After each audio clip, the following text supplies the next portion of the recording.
Hello friend, welcome to S T tutorial YouTube channel.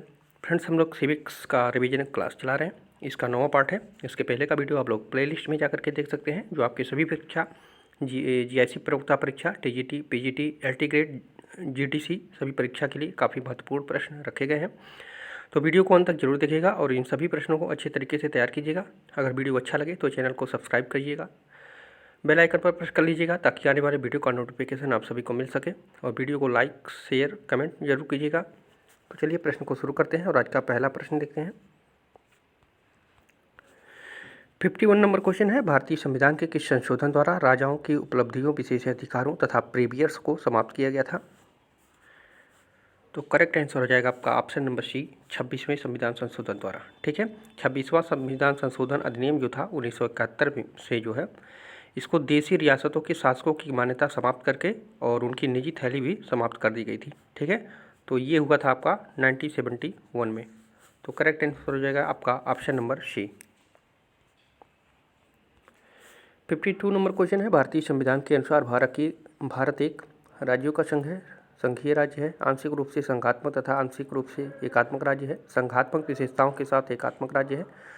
तो correct answer हो जाएगा आपका ऑप्शन नंबर ए, राज्यों का संघ है। ठीक है, संविधान के अनुच्छेद 1 के सब आर्टिकल 1 में कहा गया है कि भारत अर्थात इंडिया जो है राज्यों का संघ है।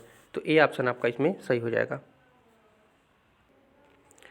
53 नंबर क्वेश्चन है, भारत के प्रत्येक नागरिक का कर्तव्य होगा प्राकृतिक पर्यावरण का संरक्षण एवं सुधार। उपरोक्त कथन भारतीय संविधान के किस अनुच्छेद में उल्लिखित है? तो करेक्ट आंसर हो जाएगा आपका ऑप्शन नंबर सी, अनुच्छेद 51 के अ में। ठीक है, भारतीय संविधान के जो अनुच्छेद 51 अ है वो मौलिक कर्तव्यों को रखा गया है इसमें। ठीक है, और इसमें लिखा गया है कि प्रत्येक नागरिक का यह कर्तव्य होगा कि वह 6 प्राकृतिक पर्यावरण की, जिसके अंतर्गत वन हुआ, झील हुआ, नदी, वन्य जीव रक्षा करें और उसका जो है संवर्धन करें तथा जो है प्राणी मात्र के प्रति दया भाव रखें। ये कहा गया है अनुच्छेद 51 के अ में। ठीक है, तो सी ऑप्शन आपका सही हो जाएगा। 54 नंबर क्वेश्चन है, निम्नलिखित में से कौन सा मौलिक अधिकार निवारक निरोध द्वारा अवरोधित है? निवारक अवरोध द्वारा अवरोधित है, तो कौन सा मौलिक अधिकार है? तो ये है स्वतंत्रता का अधिकार। ठीक है, स्वतंत्रता का अधिकार जो है ये निवारक निरोध द्वारा अवरोधित होता है, क्योंकि संविधान में ही विधानमंडल को निवारक निरोध का उपबंध करने वाली विधि बनाने के लिए जो है प्राधिकृत किया गया है।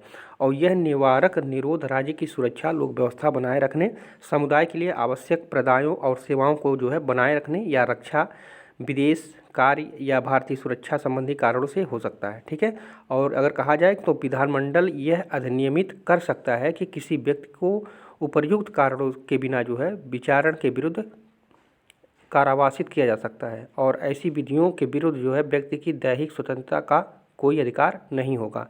ठीक है, तो यहाँ पे बी ऑप्शन आपका सही हो जाएगा। 55 नंबर प्रश्न है, लोकसभा का सचिवालय सीधे नियंत्रित होता है तो किसके द्वारा? तो लोकसभा के अध्यक्ष के द्वारा जो है लोकसभा का जो सचिवालय होता है सीधे नियंत्रित होता है। तो यहाँ पे आपका हो जाएगा ऑप्शन नंबर डी। ठीक है, लोकसभा का सचिवालय जो है अध्यक्ष के निर्देशन में नियंत्रण में कार्य करता है और उसी सचिवालय के कर्मचारियों पर सदन के परिसर और संसद भवन संपदा पर जो है सर्वोच्च अधिकार प्राप्त होता है।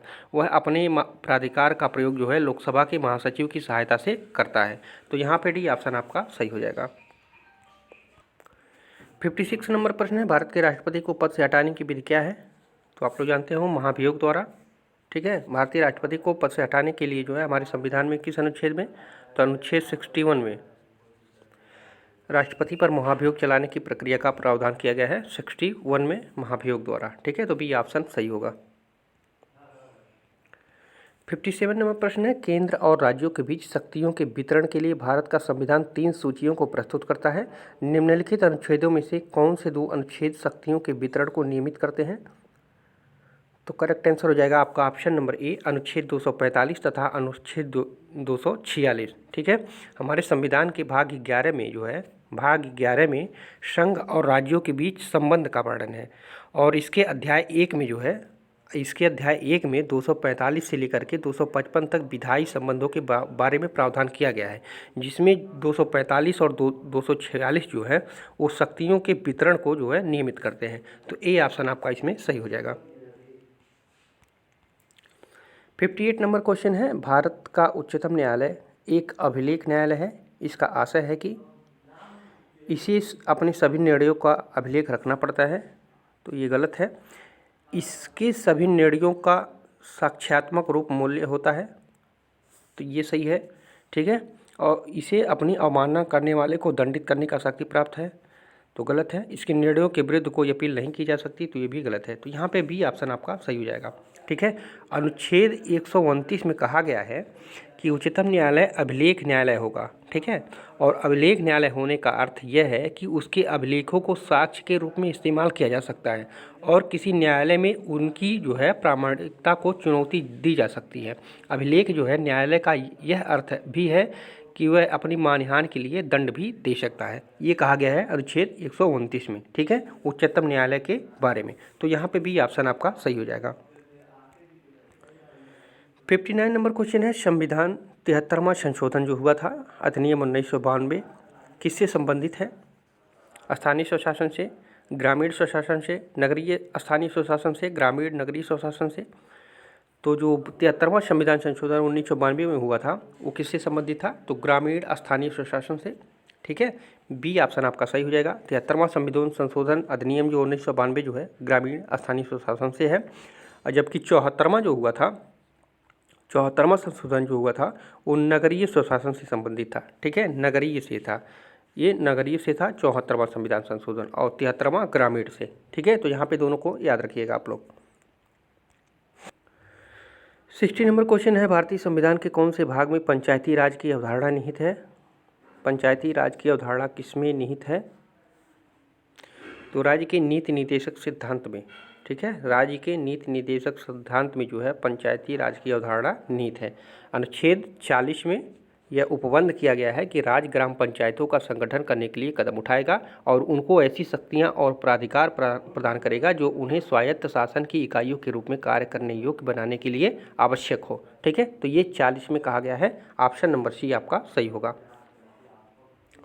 61 नंबर प्रश्न है, निम्नलिखित वीटो शक्तियों में से कौन अमेरिकी राष्ट्रपति को उपलब्ध है किंतु भारतीय राष्ट्रपति को नहीं?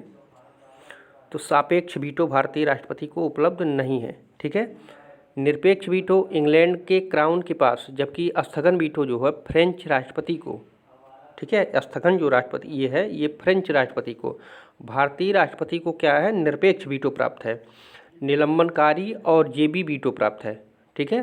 भारतीय राष्ट्रपति को सापेक्ष वीटो नहीं प्राप्त है। किसका कौन कौन सा? निलंबनकारी और जेबी वीटो प्राप्त है। और अमेरिकी राष्ट्रपति को देखा जाए तो अमेरिकी राष्ट्रपति को विशेषित या सापेक्ष वीटो प्राप्त है, ठीक है। ये अमेरिका राष्ट्रपति को प्राप्त है, भारत को नहीं प्राप्त है, ठीक है। और जो कि भारतीय राष्ट्रपति को प्राप्त नहीं है। तो यहाँ पे भी ऑप्शन आपका सही हो जाएगा। यहाँ देख लीजिए, निरपेक्ष जो है किसको प्राप्त है? तो ये इंग्लैंड के क्राउन को प्राप्त है। और स्थगन वीटो किसको प्राप्त है? तो ये फ्रेंच, याद रखिएगा सभी को, फ्रेंच। और सापेक्ष वीटो अमेरिका को, भारतीय राष्ट्रपति को नहीं प्राप्त है। अगर भारतीय राष्ट्रपति का पूछता है तो निलंबनकारी और जेबी वीटो जो है भारत के राष्ट्रपति का है, ठीक है। तो यहाँ पे सारे पॉइंट को आप लोग याद रखिएगा। 62 नंबर प्रश्न है, निम्नलिखित में से किस संघात्मक राज्य में इकाइयों को संवैधानिक संशोधन प्रक्रिया को प्रारंभ करने की कोई शक्ति नहीं दी गई है? तो भारत को, ठीक है। भारतीय संविधान के अनुच्छेद 368 में कहा गया है, 368 में कहा गया है कि अधिक विशेष प्रक्रिया के अधीन रहते हुए जो है कहा है कि हमारे संविधान में संगठक शक्ति संघ के सामान्य विधानमंडल में अर्थात संसद में निहित है और संविधान के संशोधन के लिए ऐसा कोई पृथक निकाय नहीं है जैसा कुछ अन्य संविधानों में है। उदाहरण के तौर पे देखा जाए तो संवैधानिक सम्मेलन जो होता है यह इसके अंतर्गत आ जाता है। और राज्य विधानमंडल संविधान के संशोधन के लिए कोई विधेयक या प्रस्ताव प्रारंभ नहीं कर सकते हैं। और संविधान संशोधन के लिए जो है प्रस्ताव प्रारंभ करने का एकमात्र ढंग है संघ की संसद के किसी सदन में जो है विधेयक पुनः स्थापित करना, ठीक है। तो यहाँ पे आपका सही हो जाएगा डी ऑप्शन। 63 नंबर प्रश्न है, किस देश के बारे में यह कहा गया है कि यहाँ कोई संविधान नहीं है? तो आप लोग जानते होंगे ग्रेट ब्रिटेन में, ठीक है, ब्रिटिश संविधान का कोई अस्तित्व तो नहीं है। इस बात के पक्ष में जो है टॉमस पेन डी टाकविले का विचार है कि ब्रिटिश संविधान का निर्माण न तो किसी संविधान सभा द्वारा किया गया है और न ही यह लेखबद्ध है। इसके अतिरिक्त ब्रिटिश संविधान के लचीलेपन एवं संवैधानिक कानून जो है आधारभूत नियमों के अभाव को जो है भी प्रमुख तर्क के रूप में रखा जाता है। तो यहाँ पे डी ऑप्शन आपका सही हो जाएगा। 64 नंबर प्रश्न है, अमेरिकी संघीय व्यवस्था में न्यायिक पुनरावलोकन का उद्गम स्थल है। न्यायिक पुनरावलोकन का उद्गम स्थल है तो संविधान की सर्वोच्चता, ठीक है, तो सी ऑप्शन सही हो जाएगा। न्यायाधीश मार्शल ने न्यायिक पुनरावलोकन के सिद्धांत का स्पष्ट रूप से प्रतिपादन किया था और उन्होंने कहा था संविधान देश का सर्वोच्च कानून है और इसलिए कांग्रेस द्वारा पारित विधियों अन्य कानूनों की तुलना में जो है श्रेष्ठ है।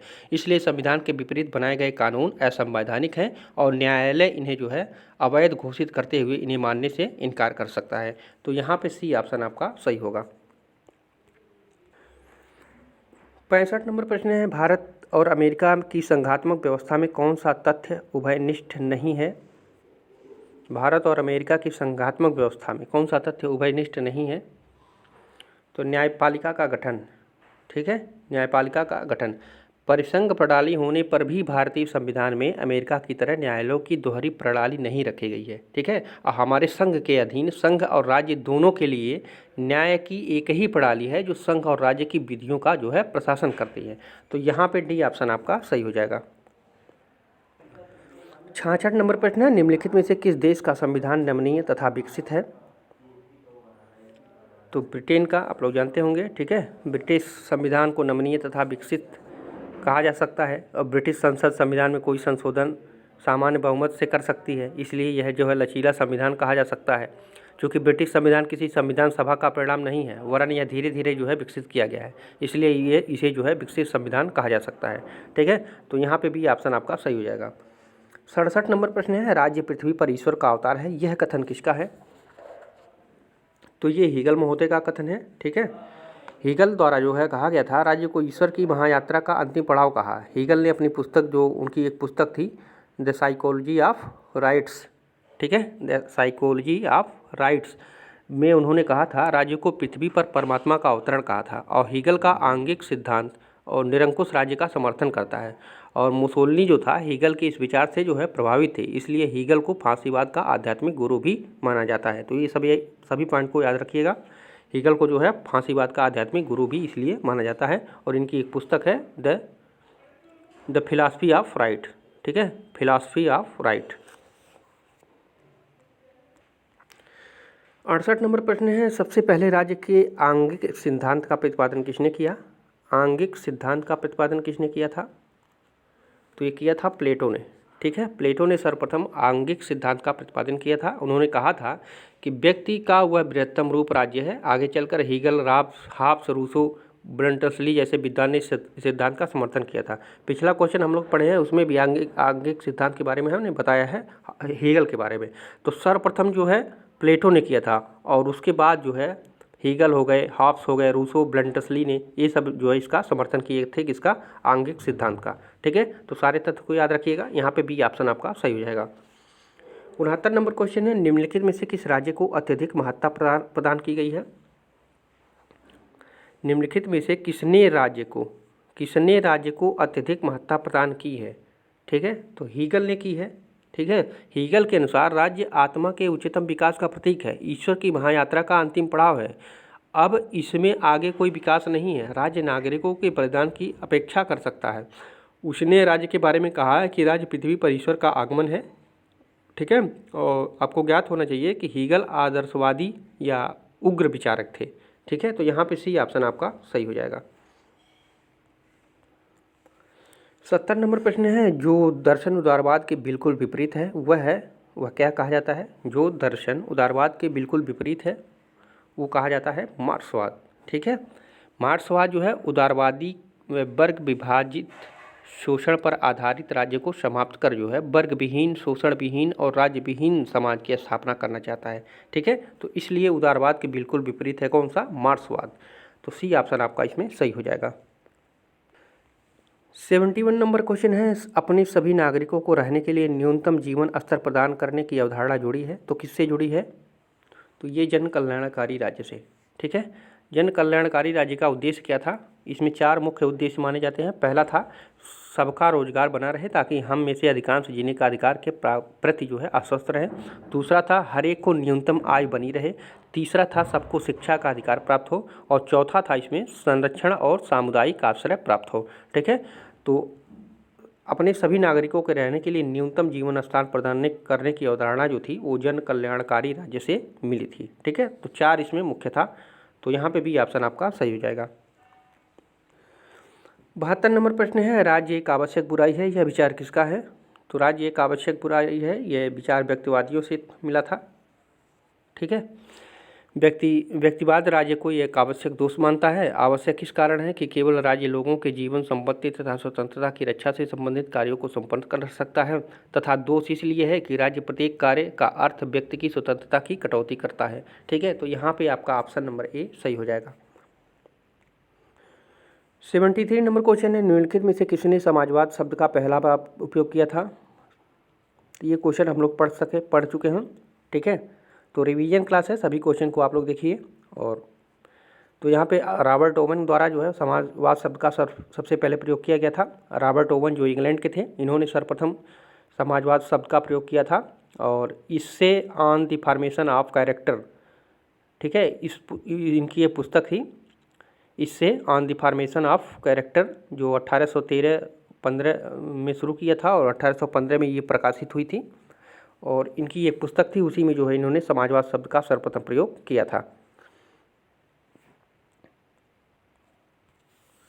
74 नंबर क्वेश्चन है, सर्वहारा वर्ग का अधिनायकवाद मार्क्स के सिद्धांत का निचोड़ है, यह कथन किसका है? तो ये कथन है लेनिन का। ठीक है, पूंजीवाद राज्य के विनाश के बाद जो है संक्रमणकालीन राज्य के रूप में नए राज्य, जो समाजवादी राज्य का नाम दिया गया था, का निर्माण होगा। और सत्ता जो है श्रमिक वर्ग के हाथों में होगी तथा सभी प्रतिक्रियावादी व क्रांति विरोधी शक्तियों को समाप्त करने के उपकरण के रूप में जो है राज्य का प्रयोग किया जाएगा। यह सर्वहारा वर्ग का अधिनायकवाद होगा। और इसी संदर्भ में लेनिन जो है सर्वहारा वर्ग के अधिनायक यंत्र को जो है मार्क्सवाद का निचोड़ कहा गया। ठीक है, तो यहाँ पे सी ऑप्शन आपका सही हो जाएगा। 75 नंबर प्रश्न है, निम्नलिखित में से कौन सुमेलित नहीं है? तो यहाँ पे देख लीजिए, रूसो की पुस्तक सोशल कॉन्ट्रैक्ट, जिसे सामाजिक समझौता कहते हैं, तो बिल्कुल सही है। और लॉक का लेक्चर्स ऑन ज्यूरिस्प्रूडेंस, विधि शास्त्र पर व्याख्यान, तो ये गलत है। ठीक है, ये लॉक का नहीं था, ये था ऑस्टिन का। ठीक है, ये ऑस्टिन की पुस्तक है, ये ऑस्टिन की पुस्तक है। लेक्चर्स ऑन ज्यूरिस्प्रूडेंस या विधि शास्त्र पर व्याख्यान नामक पुस्तक किसने दिया था? तो ऑस्टिन ने दिया था। तो नहीं है यहाँ पे सुलमित, यही आपका आंसर सही हो जाएगा। और मार्क्स की पुस्तक थी दी कम्युनिस्ट मैनिफेस्टो, साम्यवादी घोषणा पत्र, तो ये भी सही है। और हाफ्स का लेवियाथन था, तो ये भी सही है। ठीक है, तो ये आपका ऑप्शन नंबर भी गलत हो जाएगा। ठीक है, ये आंसर सही हो जाएगा। ये लॉक नहीं था, कौन था? ऑस्टिन था। 76 नंबर क्वेश्चन है, स्वतंत्रता का केवल एक ही समाधान है और वह समानता में निहित है। स्वतंत्रता के बिना समानता कुछ लोगों की उच्च श्रृंखला में बदल सकती है, यह कथन किसका है? तो ये कथन था पोलार्ड का। ठीक है, ए ऑप्शन आपका सही हो जाएगा। पोलार्ड ने कहा था कि स्वतंत्रता केवल एक ही समाधान है और वह समानता में निहित है। ठीक है, तो और स्वतंत्रता के बिना समानता कुछ लोगों की उच्च श्रृंखला में बदल सकती है, तो ये पोलार्ड का कथन था। तो ए ऑप्शन आपका सही हो जाएगा। ठीक है, 77 नंबर क्वेश्चन है, सामाजिक समझौते का सिद्धांत आधारित है, तो किस पे आधारित है? तो ये व्यक्तिवाद पर आधारित है। सामाजिक समझौते का सिद्धांत जो है व्यक्तिवाद सिद्धांत पर आधारित है, क्योंकि हाफ्स और लॉक और रूसो तीनों जो है मानते हैं कि प्राकृतिक अवस्था का मानव आपसी समझौता के फलस्वरूप राज्य एवं सरकार का निर्माण करता है। तो यहाँ पे सी ऑप्शन सही हो जाएगा। 78 नंबर प्रश्न है, निम्नलिखित में से कौन एक द पावर इलीट नामक पुस्तक का लेखक है?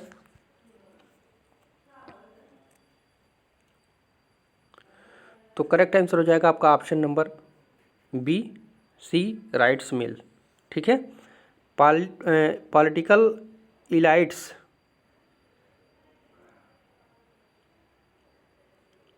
द पावर इलीट, ठीक है। ये पुस्तक किसकी थी?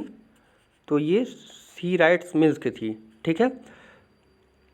और इसमें देख लीजिए,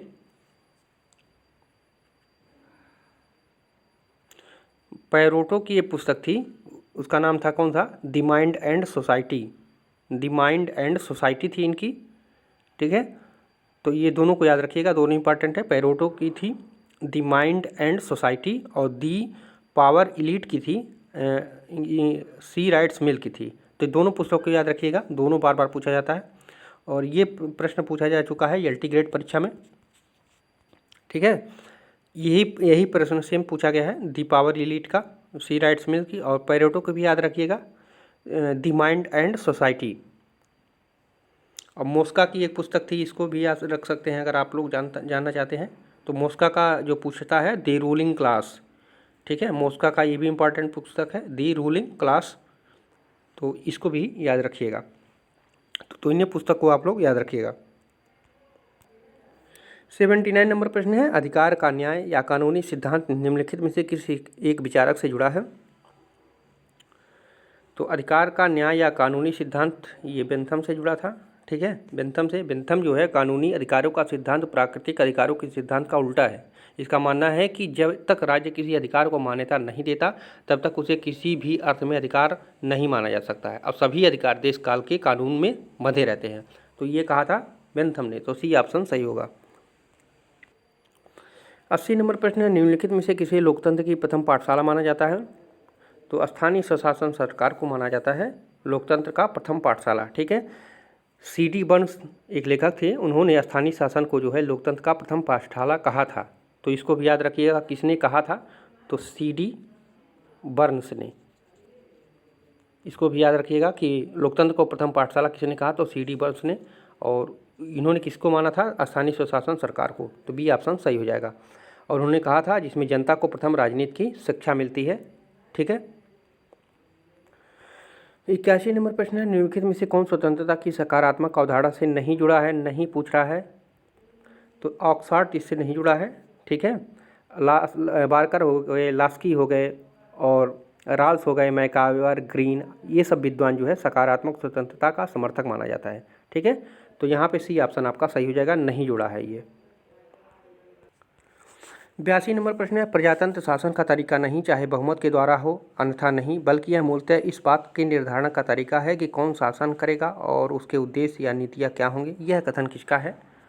तो ये ब्राइस महोदय का है, ठीक है। तो यहाँ पे डी ऑप्शन आपका सही हो जाएगा। 83 नंबर प्रश्न है, निम्नलिखित में से किसे खोखली स्वतंत्रता का प्रतिपादक माना जाता है? खोखली स्वतंत्रता का प्रतिपादक किसे माना जाता है?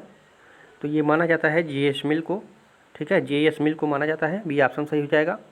अर्नेस्ट बारकर ने जो है जे.एस. मिल को कोरी स्वतंत्रता और काल्पनिक व्यक्तिवाद का पैगंबर माना है। उन्होंने कहा था व्यक्ति कोई अधिकारों के संबंध में उसका कोई दर्शन नहीं है, वह समाज का कोई ऐसा पूर्ण कल्याण नहीं कर पाया जिसमें राज्य और व्यक्ति के मिथ्या अंतर अपने आप जो है लुप्त हो जाते हैं, ठीक है। तो यहाँ पे बी ऑप्शन सही हो जाएगा। 84 नंबर प्रश्न है, नागरिक की सर्वाधिक स्वतंत्रता कानून के चुप रहने में है। यह कथन किसका है? नागरिक की सर्वाधिक स्वतंत्रता कानून के चुप रहने में है, तो ये कथन था लॉक का, ठीक है। लॉक की इस परिभाषा में उन्होंने माना था कि प्राकृतिक अवस्था के समान ही राजनीतिक समाज में भी मान्य प्राकृतिक कानून के विरुद्ध कोई विधि नहीं बनाई जा सकती है। व्यवस्थापिका के लिए लोगों को के आदेश प्राकृतिक अधिकारों का सम्मान करना अनिवार्य होगा। तो यहाँ पे सी ऑप्शन आपका सही होगा। 85 नंबर प्रश्न है, निम्नलिखित में से किसी एक विचारक ने संप्रभुता को सर्वोच्च सर्वशक्तिमान सिद्धांत के रूप में विकसित किया है? तो ये बोदा ने किया था, ठीक है। संप्रभुता शब्द का प्रयोग तथा इसे परिभाषित करने का श्रेय फ्रांस के जीन बोदा को ही प्राप्त है, ठीक है। उन्होंने कहा था प्रभुसत्ता नागरिकों तथा प्रजाजनों पर राज्य की सर्वोच्च शक्ति है जो कानून के नियंत्रण से परे है। तो यहाँ पे डी ऑप्शन आपका सही हो जाएगा। 86 नंबर प्रश्न है, निम्नलिखित में से कौन सा एक कार्य जो है राजनीतिक दलों द्वारा किया जाता है? तो राजनीतिक दलों द्वारा कौन सा कार्य किया जाता है? तो चुनाव लड़ने में उम्मीदवारों की सहायता करना, यही कार्य होता है। ठीक है, राजनीतिक दल चुनाव लड़ते हैं तथा चुनाव लड़ने की जिम्मेदारी उम्मीदवारों की जो है सहायता करते हैं। और एक बर्क महोदय ने उन्होंने कहा था, राजनीतिक दल जो है एकताबद्ध लोगों का ऐसा निकाय है जो किन्हीं विशेष सिद्धांतों पर राष्ट्रीय हित को बढ़ावा देने के लिए जो है सहमत होते हैं। तो यहाँ पे डी ऑप्शन आपका सही होगा। 87 नंबर प्रश्न है, कानून संप्रभु का आदेश है, यह कथन किसका है? कानून संप्रभु का आदेश है, तो ये ऑस्टिन ने कहा था। ठीक है, ऑस्टिन ने कहा था कानून संप्रभु का आदेश है। और यह कथन जॉन ऑस्टिन ने कब कहा था? 1790 में कहा था। ठीक है, और उन्होंने कहा था कि ऑस्टिन संप्रभुता का वैधानिक रूप से प्रस्तुत करता है। राज्य की सर्वोच्च शक्ति स्वयं को कानून के रूप में प्रकट करती है, जो आदेश की तरह है और जिनका पालन लोगों तथा उनके समूहों से करना अनिवार्य होना चाहिए। तो यहाँ पे भी ऑप्शन आपका करेक्ट हो जाएगा। 88 नंबर प्रश्न है, निम्नलिखित में से कौन सार्वजनिक वयस्क मताधिकार के प्रबल विरोधियों में से एक था? तो आप लोग जानते होंगे, प्रश्न कई बार हम लोग पढ़ चुके हैं, जे.एस. मिल था। ठीक है, तो यहाँ पे सी ऑप्शन आपका सही हो जाएगा।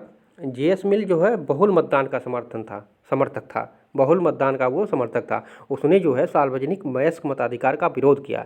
इसके अतिरिक्त सार्वजनिक वयस्क मताधिकार के प्रबल विरोधियों में जो है मैकाले थे, हेर्नीमैन, लेकी, सली आदि जो है इन्होंने इसका समर्थन भी किया था। तो यहाँ पे सी ऑप्शन आपका सही हो जाएगा। 89 नंबर क्वेश्चन है, निम्नलिखित में से कौन संप्रभुता की बहुलवादी अवधारणा से नहीं जुड़ा है? नहीं जुड़ा है यहाँ पूछ रहा है, तो हीगल। ठीक है, हीगल जो है ये संप्रभुता की बहुलवादी अवधारणा से नहीं जुड़ा है। मैटलैंड हो गए, क्रेव, दुर्खीम, ये सब जो है संप्रभुता की बहुलवादी सिद्धांत से जो है जुड़े हुए हैं। ठीक है, तो सी ऑप्शन सही हो जाएगा। 90 नंबर क्वेश्चन है, निम्नलिखित में से किसने दलविहीन प्रजातंत्र का विचार दिया? दलविहीन प्रजातंत्र का विचार किसने दिया था? तो जयप्रकाश नारायण ने। ठीक है, आप लोग पढ़े होंगे, जयप्रकाश नारायण ने सन 1954 से ही जो है दलीय राजनीति से सर्वथा विमुख निर्दलीय लोकतंत्र और निर्दलीय राजतंत्र का समर्थन करते थे। हालांकि उससे पूर्व स्पष्ट रूप से देखा जाए तो गांधी जी ने भी दलविहीन प्रजातंत्र का समर्थन किया था, लेकिन मुख्य रूप से जयप्रकाश नारायण थे। 91 नंबर है, निम्नलिखित में से कौन एक जनमत का अभिकरण नहीं है पूछ रहा है? तो यहाँ पे हो जाएगा न्यायपालिका। ये जनमत का अभिकरण नहीं है। प्रेस हो गए, राजनीतिक दल हो गया, टेलीविज़न, रेडियो होगा, ये सब जो है जनमत का अभिकरण माना जाता है। ठीक है, तो ये ऑप्शन आपका भी सही हो जाएगा इसमें। ठीक है, न्यायपालिका ये। 92 नंबर है, राज्य व्यक्ति से पहले है, यह विचार किसका है? तो ये अरस्तू का है। ठीक है, राज्य व्यक्ति से पहले है, यह अरस्तू का विचार है। अरस्तू के अनुसार जो है राज्य व्यक्ति से पूर्व का संगठन है। ज्ञात है कि अरस्तू यह भी कहता है कि समय की दृष्टि से परिवार पहले है, परंतु प्रकृति की दृष्टि से राज्य पहले है। तो यहाँ पे भी ऑप्शन सही होगा। 93 नंबर प्रश्न है, निम्नलिखित में से किस एक को उदारवादी विचारक नहीं माना जाता है? नहीं यहाँ पूछा है, तो लेनिन को उदारवादी विचारक नहीं माना जाता है। ठीक है, लेनिन एक मार्क्सवादी विचारक था और जिसने मार्क्सवाद को व्यवहारिक रूप से प्रदान किया। उसने मार्क्सवाद के अंतर्गत राजनीतिक दल की भूमिका जो है लोकतांत्रिक केंद्रवाद एवं साम्राज्यवाद की अवधारणा को जोड़ा था। तो यहाँ पे ए ऑप्शन आपका सही हो जाएगा। 94 नंबर है, अगर वीडियो हेल्पफुल लग रहा हो तो आप लोग लाइक भी कर सकते हैं वीडियो को। ठीक है, और कमेंट करके बता भी सकते हैं। तो चलिए अगला प्रश्न देखते हैं, आणविक समाज की अवधारणा किसके राजनीतिक विचारों में पाई जाती है? आणविक समाज की अवधारणा किसके राजनीतिक विचारों में पाई जाती है? तो ये हाब्स के विचारों में पाई जाती है। ठीक है, थॉमस हाब्स एक वैज्ञानिक भौतिकवादी विचारक था। उसका कहना था कि संसार में पदार्थ के अतिरिक्त और कुछ सत्य नहीं है और जो कुछ प्रकृति अथवा पदार्थ नहीं है वह विश्व का अंग नहीं है। इस प्रकार वह एक जो है पूर्ण रूप से भौतिकवादी तथा कहा जाए तो यंत्रवादी था। ठीक है, तो यहाँ पे आपका सही उत्तर हो जाएगा आपका ऑप्शन नंबर बी। 95 नंबर है, प्लेटो का असली नाम क्या था? तो उसका नाम था असली एरिस्टोक्लीज। ठीक है, प्लेटो जो है 428 ईसा पूर्व उसका जन्म हुआ था और उसका पारिवारिक नाम जो है एरिस्टोक्लीज था, किंतु उसके सुडैल, सुंदर और पुष्ट शरीर को देखकर जो है उसके अध्यापक ने उसे प्लेटॉन कहा करते थे।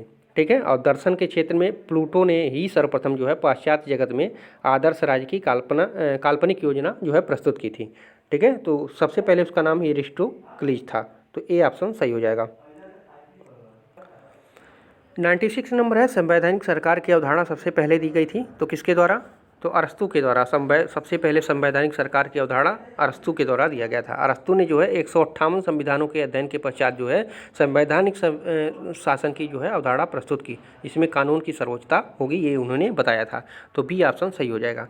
97 नंबर प्रश्न है, निम्नलिखित में से कौन सी एक पुस्तक मैकियावेली के द्वारा नहीं लिखी गई है? तो बेहमाथ, ठीक है, बेहमाथ ये पुस्तक जो है मैकियावेली के द्वारा नहीं लिखा गया है।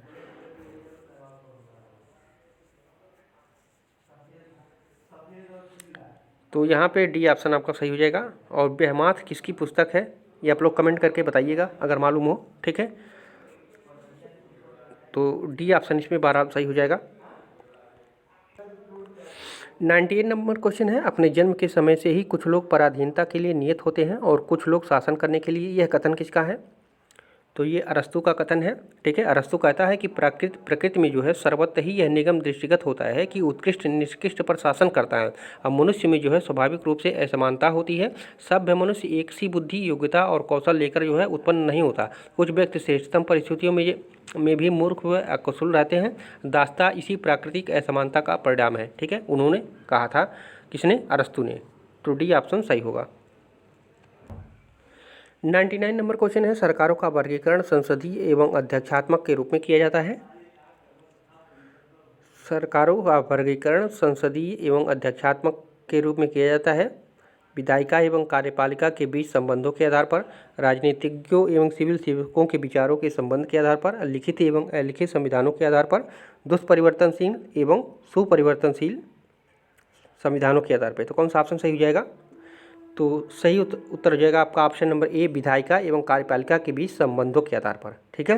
सरकारों का वर्गीकरण संसदीय एवं अध्यक्षीय के रूप में विधायिका एवं कार्यपालिका के बीच संबंधों के आधार पर किया जाता है। और संसदीय सरकार में कार्यपालिका जिसको हम मंत्रिपरिषद कहते हैं एवं विधायिका जिसको हम संसद में जो है कहते हैं, उसमें जो है संबंध होता है। मंत्रिपरिषद संसद के सदस्यों से गठित की जाती है और इसके सापेक्ष जो है अध्यक्षात्मक सरकार में इन दोनों को में जो है पूर्ण पार्थक्य होता है, यानी सम्मिलित होता है, दोनों का पूर्ण रूप से सम्मिलित होता है। तो यहाँ पे ए ऑप्शन आपका सही हो जाएगा। 100 नंबर क्वेश्चन है आज का, सरकार का व्यवस्थित वर्गीकरण सबसे पहले किसने किया था? सरकार का व्यवस्थित वर्गीकरण सबसे पहले दिया था तो किसने? तो ये अरस्तु ने ही दिया था, ठीक है, बी ऑप्शन सही होगा। 158 संविधानों का अध्ययन किया था ना अरस्तु।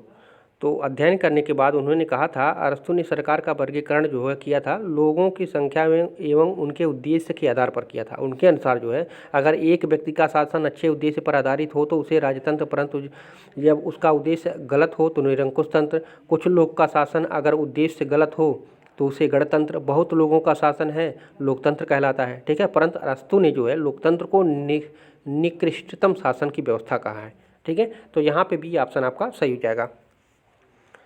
तो फ्रेंड्स, ये रहे महत्वपूर्ण आज के 50 प्रश्न हम लोगों ने रिवीजन किया। कैसा लगा कमेंट करके ज़रूर बताइएगा और वीडियो को लाइक ज़रूर कीजिएगा, आप लोग लाइक करते नहीं हैं। फिर मिलते हैं अगले वीडियो में। पूरा वीडियो देखने के लिए आप सभी को धन्यवाद।